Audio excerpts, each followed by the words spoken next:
চীনের উত্তর দিকে রয়েছে চিলিন প্রভিন্স।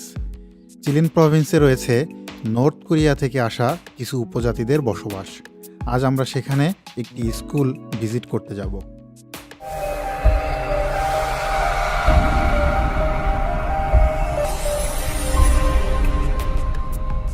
আমরা এসেছি এখানকার একটি প্রাইমারি স্কুলে। এখানে ক্লাস 1 থেকে ক্লাস 8 পর্যন্ত শেখানো হয়। স্কুলটির গেট দিয়ে প্রবেশ করা মাত্রই আমরা দেখতে পেলাম কিছু সংখ্যক ছাত্রছাত্রী সেখানকার খেলার মাঠে ফুটবল খেলছে। স্কুল কর্তৃপক্ষ আমাদের সঙ্গে একজন গাইড দিলেন। সেই গাইড বিভিন্ন জায়গায় নিয়ে গিয়ে আমাদেরকে স্কুলটি সম্পর্কে বর্ণনা দিতে লাগলো। স্কুলের প্রধান বিল্ডিংয়ে ঢোকা মাত্রই আমরা এ ধরনের একটি রুম দেখতে পেলাম। এখানে ছোটোখাটো প্রোগ্রাম অর্গানাইজ করা হয়। এটি হচ্ছে একটি ট্রির মতো। এই ট্রিতে বিভিন্ন সময় ছাত্রছাত্রীদের লেখা বিভিন্ন জিনিস ঝুলিয়ে রাখা হয়েছে। আমরা প্রথমেই চলে গেলাম স্কুলের ক্যান্টিনে। সেখানে স্কুলের শিক্ষক এবং শিক্ষার্থীরা মিলে আমাদের জন্য নানা ধরনের মজার খাবার রান্না করছিল। আমরা যাওয়া মাত্রই আমাদের হাতে খাবারগুলো তুলে দিল। আমরা তাদের খাবারগুলো খেলাম এবং তাদের সঙ্গে কয়েকটি ছবিও তুললাম।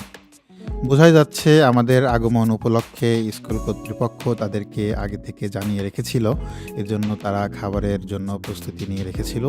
আমরা যাওয়া মাত্রই স্কুলের শিক্ষার্থীরা স্বতঃস্ফূর্তভাবে আমাদের সঙ্গে অংশগ্রহণ করলো এবং আমাদেরকে খাবার দিল। এটি হচ্ছে একটি কম্পিউটার ল্যাব। স্কুলের বাচ্চা কাচ্চারা এখানে কম্পিউটার প্র্যাকটিস করে।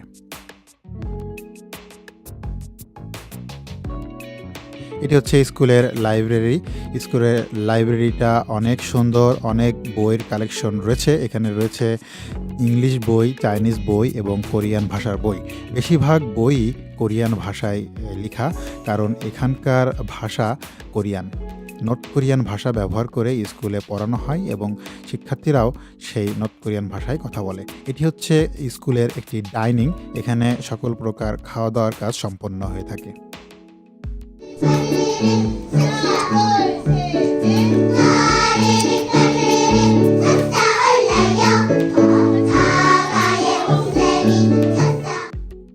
আমরা একটি আর্কাইভ রুমে এসে পৌঁছালাম।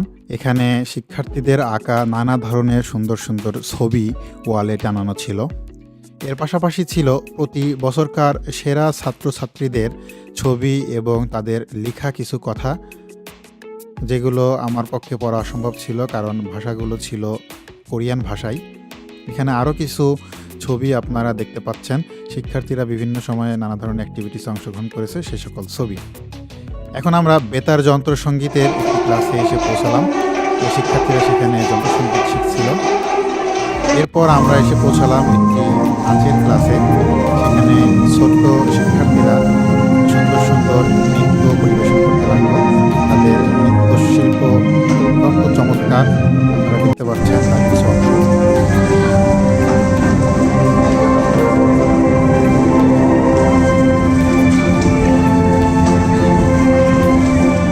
এত ছোট বাচ্চাদের কীভাবে ট্রেন আপ করা হয়েছে আপনারা দেখতে পাচ্ছেন।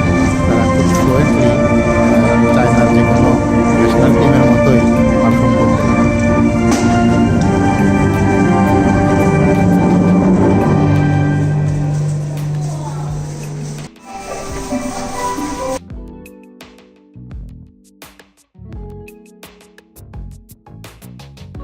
স্কুলে নানা ধরনের শিল্পকলার পাশাপাশি শেখানো হয় কম্পিউটার। এখানে আপনারা দেখতে পাচ্ছেন কম্পিউটারে নানা ধরনের ড্রয়িং কাজে ব্যস্ত রয়েছে শিক্ষার্থীরা। এটি একটি কম্পিউটার ল্যাব। এরপর আমরা এসে পৌঁছলাম বড় একটি অডিটোরিয়ামে। সেখানে বিশাল স্ক্রিনে আমাদেরকে স্কুলটি সম্পর্কে জানানো হলো। সেখানে স্কুলের ইতিহাস, তাদের অ্যাক্টিভিটিস, তাদের অর্জন, নানা কিছু সম্পর্কে আমাদেরকে ধারণা দেওয়া হলো। তার কিছু অংশ আপনারা এখন দেখতে পাচ্ছেন। এটি চীনের একটি প্রাইমারি স্কুল ছিল। ক্লাস 1 থেকে ক্লাস 8 পর্যন্ত পড়ানো হয়। আমি আগেই এটি বলেছি। এটি হচ্ছে চীনের চিলিন প্রভিন্সে অবস্থিত, একদম নর্থ কোরিয়ার বর্ডারের পাশে। এখান থেকে নর্থ কোরিয়া মোটামুটি 10 কিলোমিটার দূরত্ব, খুবই কাছে। এই অঞ্চলটিকে বলা হচ্ছে নর্থ কোরিয়ান উপজাতিদের বসবাসকৃত অঞ্চল। চীনা ভাষায় বলা হয় ছাওশিয়ান মিনজু। তো এই অঞ্চলে এত সুন্দর একটি স্কুল, এটি সত্যিই ছিল অভাবনীয়। একটি প্রাইমারি স্কুল যে এত সুন্দর হতে পারে, এত অ্যাক্টিভিটিস, এত ফ্যাসিলিটিস যে এর মধ্যে থাকতে পারে, এখানে না আসলে আমি কখনোই জানতে পারতাম না। এই এলাকায় ভাষা হিসেবে ব্যবহার করা হয় নর্থ কোরিয়ান ভাষা বা কোরিয়ান ভাষা। সবাই নর্থ কোরিয়ান ভাষায় আমাদের সঙ্গে সম্বোধন করলো। খুব কম সংখ্যক লোকই এখানে চীনা ভাষায় কথা বলে। এখানকার রেস্টুরেন্টগুলোতে গেলেও রেস্টুরেন্টের ওয়েটাররা আমাদের সঙ্গে কোরিয়ান ভাষায় কুশলাদি বিনিময় করতে লাগলো। আমার কাছে মনে হচ্ছিল আমি যেন চীনে নেই, আমি কোরিয়াতে আসছি, এমনটাই মনে হচ্ছিল।